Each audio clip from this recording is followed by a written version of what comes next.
आप सभी का स्वागत है। और आज केंद्र की सरकार अपने 6 साल, जी हाँ, 10 सालों में से 2 टर्म उन्हें मौका मिला और 6 साल आज पूरे हो गए हैं, मात्र 4 साल और बचे हैं। अपनी वाहवाही की जा रही है, मातम है पूरे देश के अंदर। जी हाँ, मातम है। 1.5 लाख से ऊपर कोरोना वायरस की जो है वो आंकड़े पहुंच चुके हैं। हजारों लोग मौत के मुंह में जा चुके हैं। बिल्कुल अव्यवस्था ही अव्यवस्था है और ऐसे मातम में भाजपा जश्न मना रही है। विपक्ष के तौर पर हमारा भी कुछ धर्म बनता है। विपक्ष का मतलब ये नहीं है कि हम सरकार की भी वाहवाही में हम लोग वाहवाही करें। विपक्ष का फर्ज क्या है?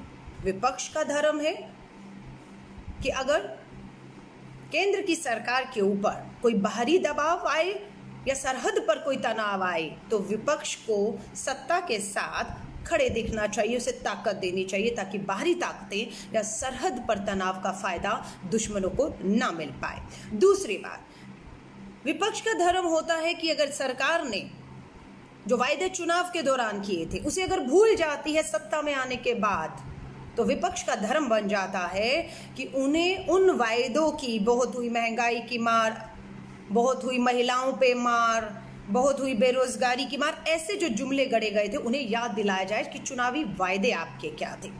और अगर आप किसान, मजदूर, गरीब आदमी के खिलाफ नीतियां और कार्यक्रम लाते हैं तो विपक्ष का धर्म बनता है कि उस सत्ता के सामने खड़े होकर उसका विरोध करे, पुरजोर विरोध करे, जो विपक्ष के तौर पर कांग्रेस का यारिक का धर्म बनता है। मैं अब आपके सामने आंकड़े रख रही हूँ क्योंकि लोग ये कह रहे हैं देश के प्रधानमंत्री नरेंद्र मोदी जी की पॉपुलैरिटी बढ़ रही है। मुझे नहीं मालूम है ये पॉपुलैरिटी बढ़ने का आधार क्या होता है, किन मापदंडों पर किसी की पॉपुलैरिटी जो है वो जांची जाती है। मैं आपको बताती हूँ, 2 करोड़ सालाना 2 करोड़ नौकरियां देने का वायदा था। 6 साल में कितनी करोड़ नौकरियां? 2 छिक 12 करोड़ युवाओं को रोजगार हाथ में आ जाना चाहिए था। लेकिन हकीकत क्या है 6 सालों में कि आज देश में बेरोजगारी 45 सालों में अपने चरम पर पहुंच चुकी है। बेरोजगारी सबसे चरम पर है। ये इस पे अगर पॉपुलैरिटी प्रधानमंत्री जी की जांची जाएगी तो बिल्कुल ग्राफ जो है वो माइनस में चला जाएगा। पॉपुलैरिटी की अगर आप बात करेंगे, राजनीतिक एजेंडा, आर्थिक एजेंडा, सामाजिक एजेंडा और फिर विदेश का एजेंडे आपके क्या हैं, आपकी पॉलिसी, आपकी नीतियां क्या हैं।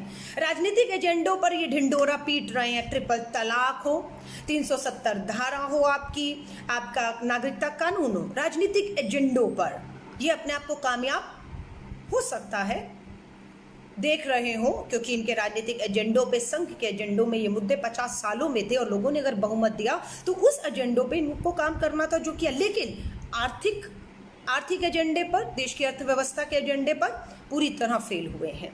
सामाजिक एजेंडों पर पूरी तरह से फेल हुए हैं। पूरी तरह से देश को बर्बाद करने का काम पिछले 6 सालों में केंद्र की इस भाजपा सरकार ने कहा है। भ्रष्टाचार के मामलों में कहें तो विपक्ष के तौर पर याद दिलाऊंगी, 6 साल सब ताजा उदाहरण है, बहुत पीछे नहीं जाऊंगी। 6 सालों में अभी 6 दिन पहले के ही एक उदाहरण दूंगी। क्या नारा था इस मोदी सरकार का? बहुत हुई भ्रष्टाचार की मार। अब की बार मोदी सरकार 6 सालों में, 6 दिन पहले का उदाहरण दे रही हूं। हिमाचल प्रदेश भाजपा के अध्यक्ष को अपने अध्यक्ष पद से इस्तीफा देना पड़ा। क्यों? क्योंकि वो पीपीई किट घोटाले में दोषी पाए गए हैं। 5 लाख रुपए की रिश्वत, दलाली, घूसखोरी मांगने का उन पे आरोप लगा है। ये भ्रष्टाचार के ऊपर ताजा उदाहरण है। सामाजिक अगर हम कहें क्षेत्र में इन्होंने क्या किया है, फिर ताजा उदाहरण है। भारत की राजधानी दिल्ली में जहां केंद्र शासित राज्य, इनकी सरकार, इनकी पुलिस, इनके नाक के नीचे दंगे होते हैं। इसी 2020 में दंगे होते हैं। 50 लोग उन दंगों में अपनी जान गंवा देते हैं और ये कहते हैं मोदी जी की पॉपुलैरिटी बढ़ रही है। समझ रहे हैं? उदाहरण दे रही हूं एक का कि किस तरीके से लोकतांत्रिक तरीकों पर कहेंगे तो नागरिकता कानून, देश है, लोकतंत्र है।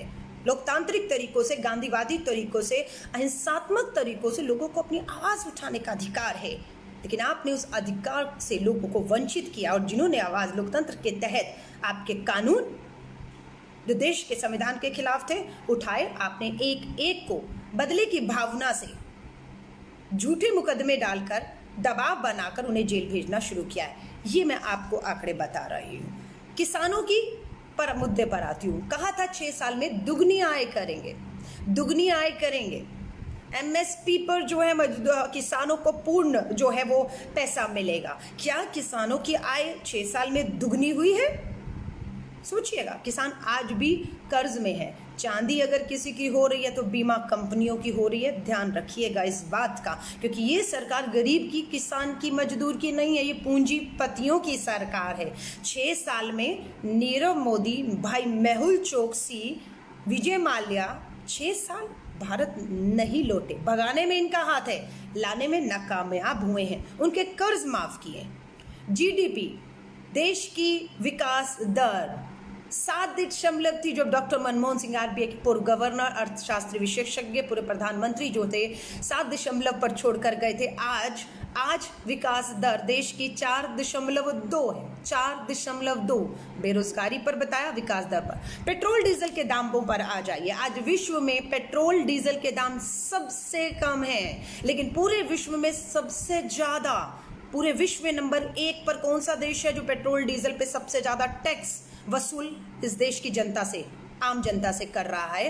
तो केंद्र की मोदी सरकार है। 69.3, जी हाँ, 69.3 टैक्स की वसूली पेट्रोल और डीजल पर कर रहा है।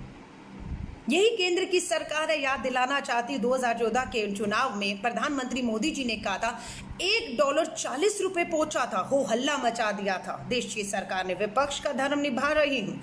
याद दिलाऊंगी, आपके 2014 से पहले जो प्रधानमंत्री जी की पॉपुलैरिटी का ग्राफ दिखाते हैं, उनसे कहेंगे 2014 से पहले प्रधानमंत्री मोदी जी के भाषण भी दिखा दीजिए, एडिट किए बिना, छेड़छाड़ किए बिना दिखा दीजिए। $1 40 था, हो हल्ला मचा दिया था, और आज $1 की कीमत ₹75 पार कर चुकी है। पेट्रोल डीजल का मैं आपको बता चुकी हूँ, बेरोजगारी का मैं आपको बता चुकी हूँ। महिला सुरक्षा पर आते, बहुत हुआ महिलाओं पर वार। अब की बार मोदी सरकार, नाबालिग बेटियों के लगातार बलात्कार हो रहे हैं, और बलात्कार के आरोप इन्हीं के विधायक, इन्हीं के सांसद, इन्हीं के पूर्व केंद्रीय मंत्रियों पर लगते हैं। बेटी बचाओ के नारे के तहत बेटियों को नहीं बचाया जाता। अपने बलात्कार के दोषी नेताओं को बचाने का काम इस सरकार ने किया है। ये सबके सामने है, बताने की जरूरत नहीं है, सब सबूत आपके सामने। मैं तो सिर्फ ये बता रही हूँ। वीडियो उठाइएगा। MNREGA, Mahatma Gandhi national rural employment guarantee act Congress लेकर आई थी। गांव के गरीब को, गांव के लोगों को जो है साल में 100 दिन का काम देने का काम कांग्रेस ने किया था। प्रधानमंत्री नरेंद्र मोदी जी का भाषण याद करिएगा, मनरेगा का मखौल और मजाक उड़ाया था, और आज 6 साल में उस मनरेगा को चाकर भी छोड़ नहीं पा रहे हैं। 40,000 करोड़ दावा करते कि हमने मनरेगा में खर्च किया है। अरे, क्योंकि कांग्रेस के समय पर जुमले नहीं गढ़े गए थे, जुमले नहीं गढ़े गए थे, जमीन पर हकीकत में काम किया गया था। और आज इसीलिए हम एक कदम आगे बढ़ के मांग करते हैं कि मनरेगा में जो साल में 100 दिन का काम मिलता है, उसे 200 दिन का काम उस गरीब गांव में रहने वाले मजदूर जो अपने घरों में लौट चुका, उसके लिए आपको करना होगा। एफडीआई पर आती हूँ, फॉरेन डायरेक्ट इन्वेस्टमेंट। विरोध किया था प्रधानमंत्री नरेंद्र मोदी। अजय देश को, खुदरा व्यापार को, छोटे व्यापारियों को तबाह कर देंगे। मॉल आ जाएगा, विदेशी निवेश आ जाएगा, विदेशी कंपनियां आ जाएंगी, देश तबाह हो जाएगा। कांग्रेस ने एफडीआई में कितना प्रतिशत तय किया था? 49.5, यानी कि 50% से कम की भागीदारी एफडीआई में विदेशी कंपनियों की रखी थी, और 51% भारत का हाथ ऊपर रहेगा। लेकिन आपने क्या किया? आपने तो इवन की सुरक्षा से, सेना के सुरक्षा उपकरणों से भी जो एफडीआई थी, उस एफडीआई को 49 से सीधा 74% पर ले गए हैं। यानी कि आपने फॉरेन डायरेक्ट इन्वेस्टमेंट में भी विदेशी लोगों का निवेश को जो है वो बढ़ावा देने का काम किया है। आपने जीएसटी का विरोध किया था, उठाइएगा, कि जीएसटी से जो है वो मार पड़ेगी व्यापारियों के ऊपर, उसको लूटा जाएगा। ये आप उसका विरोध करते थे प्रधानमंत्री जी 2014 के अपने भाषणों में, देखिएगा। लेकिन इसी जीएसटी के बल पर आप देश की सरकार चला रहे हैं, व्यापारियों से जीएसटी के तहत आप पैसा लेकर। आधार का विरोध किया था प्रधानमंत्री नरेंद्र मोदी जी ने, जिनकी पॉपुलैरिटी सबसे ज्यादा बताई जा रही है। आज मात्र इसी एक आधार की वजह से जनधन खाते खुल पाए और आज इसी आधार की वजह से ही मात्र इन जनधन खातों में सीधे पैसे भेजने का दावा जो है वो कोई और नहीं, केंद्र की मोदी सरकार खुद कर रही है। बात हुई थी चीन को आंखें लाल करके दिखाने की, पाकिस्तान को 56 इंच का सीना दिखाने की। आज तो नेपाल भी आंखें घूर घूर के प्रधानमंत्री जी को देख रहा है। चाइना हमारी सरहदों के अंदर आ चुका है। पाकिस्तान 56 इंच का सीना, पुलवामा जैसे, पठानकोट, नूरी फिल्में बनी, वाह वाह हुई, चुनाव जीत लिया, लेकिन आज भी मात्र राजनीतिक एजेंडे। कश्मीर में 370 धारा हटाना आपका राजनीतिक एजेंडा था। आप इसे कामयाबी कहते हैं, आप अपने एजेंडों को लागू करने को कामयाबी कहते हैं, और हम ये कहते हैं विपक्ष, आपका एजेंडा लागू करने के बाद देश को हासिल क्या होता है, कामयाबी उस पर निर्भर करती है। आप कामयाबी देखते हैं कि 370 धारा हटाना आपकी कामयाबी थी, लेकिन हम देखते हैं कि उस 370 धारा को हटाने के बाद कश्मीर को 3 भाग में बांट दिया, जम्मू कश्मीर और लद्दाख को अलग कर दिया, पूर्ण राज्य का दर्जा लेकर केंद्र शासित राज्य कर दिया, लोकतांत्रिक तरीकों से चुनी हुई सरकार को बर्खास्त करके राष्ट्रपति शासन लगा दिया, नोटबंदी करके आतंकवाद की कमर तोड़ने आप गए थे, लेकिन आज भी आतंकवाद की आग में कश्मीर चल रहा है। तो आपकी 370 धारा हटाना आपके लिए कामयाबी होगी, लेकिन हम अगर उस कामयाबी को एक कदम आगे बढ़कर आपके धारा 370 हटाने के बाद देखते हैं तो बर्बादी के अलावा कुछ नहीं मिला उस कश्मीर को और इस देश को, दोनों को कुछ नहीं मिला। दिल्ली के दंगे आपकी नाकामी, आपकी नाक के नीचे भारत की राजधानी दिल्ली में होते हैं। ये है, मुझे नहीं मालूम है, ये जो पॉपुलैरिटी देखते हैं, अरे मोदी जी ने कुछ किया है तभी तो दोबारा और बहुमत लेकर आए हैं, उनकी पॉपुलैरिटी बढ़ रही है। तो मुझे ये लगता है कि ये जो भुखमरी के आंकड़े आ रहे हैं, हैप्पीनेस इंडेक्स में भारत 111 से 144 पहुंच चुका है। सर्वे बता रहे हैं कि लोग अब खुश नहीं हैं, क्योंकि वो बेरोजगार हैं, महंगाई से त्रस्त है वो मजदूर जिसकी नौकरियां छूट गई, वो त्राही त्राही कर रहा है। लेकिन इनकी पॉपुलैरिटी, महिलाओं में नेशनल क्राइम रिकॉर्ड ब्यूरो के आंकड़े बंद क्यों कर दिया आपने? पता लगना चाहिए ना। बहुत हुआ नारी पर वार, अब की बात मोदी सरकार के बाद नेशनल क्राइम रिकॉर्ड ब्यूरो के आंकड़े आने चाहिए थे देश के सामने, रोक क्यों दिए? क्योंकि वो आपको बेनकाब करते हैं। वो बताते हैं कि देश में महिलाओं के ऊपर, हमारी माँ बहन बेटियों के साथ अपराध कम नहीं हुए हैं, उल्टा आप ही के नेता उसमें शामिल हो चुके हैं। पूंजीपतियों से काला धन और उन्हें घसीट कर देश लाने की बात थी, उल्टा उनका कर्ज माफ करने की बात हुई। इन सब मुद्दों पर मैं कहूंगी, आज बोलिए, आपने वोट दिया है तो आपका तो पहला हक बनता है कि देश की सरकार को जिन मुद्दों पर, प्रधानमंत्री मोदी जी के नाम पर जिन मुद्दों पर आपने वोट दिया था, अगर वो सरकार 6 सालों में नहीं आपकी उम्मीदों पर खड़ी उतरी है तो सबसे पहले बोलने का हक तो उनको है। लेकिन वो क्यों खामोश है, मुझे नहीं मालूम है। हमने वोट नहीं दिया, मैंने वोट नहीं दिया क्योंकि मैं विपक्ष हूँ, और मैं विपक्ष के तौर पर, हम कांग्रेस विपक्ष के तौर पर अपना धर्म निभा रहे हैं। इस देश के गरीब, मजदूर, बेरोजगार, पीड़ित की आवाज़ बनकर हम बोल रहे हैं। हमें इसीलिए चुना गया था। उन्हें सत्ता सौंपी कि वो शासन करे, राज करे। हमें विपक्ष में बिठाया कि हम पहरेदारी करें। हम विपक्ष में बैठकर इस जनता के लिए पहरेदारी कर रहे हैं। हम सरकार को चेता रहे हैं कि आपने जो वायदे किए उसे पूरे करिए। आप जो लेबर कानून में मजदूरों के खिलाफ कानून लाए हैं, अगर लाएंगे तो ये विपक्ष आपका जीना हराम कर देगा, आपका विरोध करेगा। तो आप सभी से कहूँगी, आवाज़ बुलंद कीजिए, वरना ये सरकार अपनी पैकेजिंग, अपनी मार्केटिंग, करोड़ों रुपए के विज्ञापन, गोदी मीडिया कहें, फर्जी अपनी वाहवाही में पॉपुलैरिटी के सर्वे कराकर, अंधभक्तों को उसकी रेस में लगाकर, फर्जी हैंडल से उस पर वोट करवाकर एक झूठी तस्वीर इस हिंदुस्तान की पेश करने जा रहे हैं।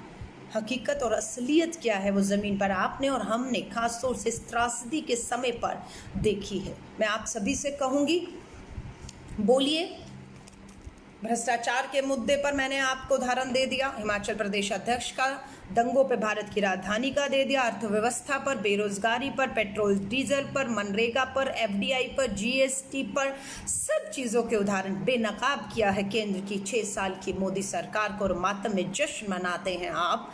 शर्म आनी चाहिए आपको, शर्म आनी चाहिए कि लोग भूख की कगार पे हैं, लोग बेरोजगार हो चुके हैं, आप उन्हें आर्थिक मदद नहीं देते, आप उन्हें कर्ज देने की बात करते हैं, आप उन्हें कर्ज देने की बात करते हैं, आप किसान का कर्ज माफ नहीं करते, आप छोटे छोटे कुटीर लघु उद्योगों का कर्ज माफ करने की बात नहीं करते, आप पूंजीपतियों का कर्ज माफ कर देते हैं।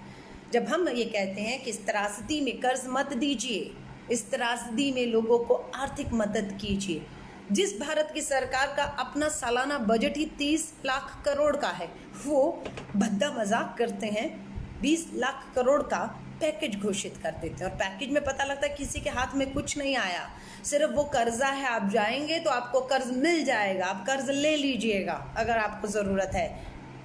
आप समझ रहे हैं? बोलिए। स्पीकअप इंडिया के 10 करोड़ लोगों ने अपनी आवाज़ को बुलंद किया है, और आज 6 साल में 6 years India in pen, 6 year India in tears. Bharat आज आंसुओं में है, भारत आज पीड़ा में है, और आप इन भाजपा के लोगों से सवाल करेंगे तो वो आपको डराएंगे, आपको धमकाएंगे, आपके पर मानहानि के दावे करेंगे, आप पर एफआईआर करेंगे, आपको जेल भेजने की, क्योंकि सत्ता में है, ताकत में है, कानून इनकी जेब में है, ये आपको डराएंगे, धमकाएंगे। और अगर आप इनके पास जवाब नहीं होंगे, क्योंकि 6 साल में इतना काम किया है, इनके पास तो बताने के लिए समय कोई शब्द मुंह पे आना ही नहीं चाहिए था, लेकिन जब भी आप इनसे सवालों के जवाब पूछेंगे तो ये सोनिया गांधी, राहुल गांधी, प्रियंका गांधी, गांधी परिवार, नेहरू पर चले जाएंगे, ये नेहरू तक जाएंगे। लेकिन बेरोजगारी, भूखमरी, महिला सुरक्षा के ऊपर, देश की अर्थव्यवस्था के ऊपर, महंगाई के ऊपर तबाही, हाहाकार मचा हुआ है, इसके ऊपर जवाब नहीं देंगे, क्योंकि इनके पास जवाब नहीं है। इसीलिए हमेशा ये नेहरू से लेकर गांधी परिवार, प्रियंका गांधी, राहुल गांधी तक हमला करते हैं, क्योंकि ये जब ये नाम लेते हैं तो आप समझ लीजिएगा इन्होंने अपनी हार स्वीकार ली, इन्होंने अपनी नाकामियों को स्वीकार लिया है। क्योंकि हम बेरोजगारी पे पूछते हैं, इनके पास जवाब नहीं होता है, हम भुखमरी पर पूछते हैं, हम देश की अर्थव्यवस्था पे पूछते हैं, हम सरहद पर क्या हो रहा है पूछते हैं कि बताइए देश को क्या हो रहा है, लेकिन ये जवाब नहीं देते हैं।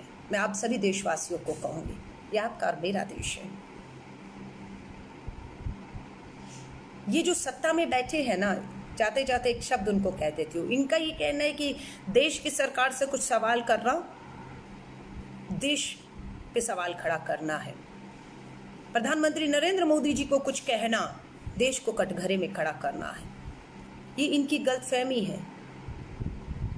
मोदी सरकार देश नहीं है, देश की सरकार है, और उस देश की सरकार से देश हित में प्रश्न करने का, सवाल करने का, उनसे जवाब पाने का हमारा अधिकार है, और इस अधिकार से हमें कोई भी वंचित नहीं कर सकता। किसी गलतफहमी में मत रहिएगा कि आप देश की सरकार से सवाल करके आप देश को कटघरे में खड़ रहे हैं। नहीं, आप देश की सरकार से सवाल करके आप उसकी चुने हुए नुमाइंदों को, उनके प्रधानमंत्री, गृह मंत्रियों को, उनके श्रम मंत्रियों को, उनके रेल मंत्रियों को, उनके जो वित्त मंत्री को, उनके रक्षा मंत्रियों को आप सवालों के घेरे में लाते हैं। और ये करना, सवाल पूछना लोकतंत्र की हमारी आज़ादी है, और हमें देश हित में सवाल पूछने होंगे, बिना डरे पूछने होंगे। मैं आप सभी को शुभकामनाएं देती हूँ। लॉकडाउन 5, जी हाँ, लॉकडाउन 5 की सुनने में आ रहा है, घोषणा हो चुकी है 31 जून तक। मैंने तो पहले ही कह दिया था, ये लॉकडाउन अब धीरे धीरे खोल रहे हैं, 1.5 लाख लोग इसकी चपेट में आ चुके हैं। मैं आपसे फिर बार बार कह रही हूँ, सरकारों ने हथियार डाल दिए हैं, आपको खुला छोड़ दिया है कि अब अपनी जिम्मेदारी आप निर्भर बने, अपनी जिम्मेदारी खुद लीजिए। इसलिए कहूँगी, घरों में रहिए, जितना हो सके घरों में रहिए, एक दूसरे से दूरी बनाकर रखिए, हाथों को लगातार धोते रहिए, बाहर जाएं तो मास्क का इस्तेमाल, हैंड ग्लव्स का इस्तेमाल करें। बस मैं इन्हीं बातों के साथ आपको शुभकामनाएं देती हूँ और कहूँगी इस वीडियो को ज़्यादा से ज़्यादा वायरल कीजिएगा, ताकि पिछले 6 सालों की मोदी सरकार, भाजपा संघ सरकार की जो नाकामियां मैंने आपको गिनवाई हैं उन्हें आप बेनकाब कर सके, उन्हें सवालों के कटघरे में खड़ा कर सके, ताकि इस देश के आम जन को, इस देश को जवाब मिल सके। मेरी शुभकामनाएं आप सभी के साथ हैं। जय हिंद, जय भारत।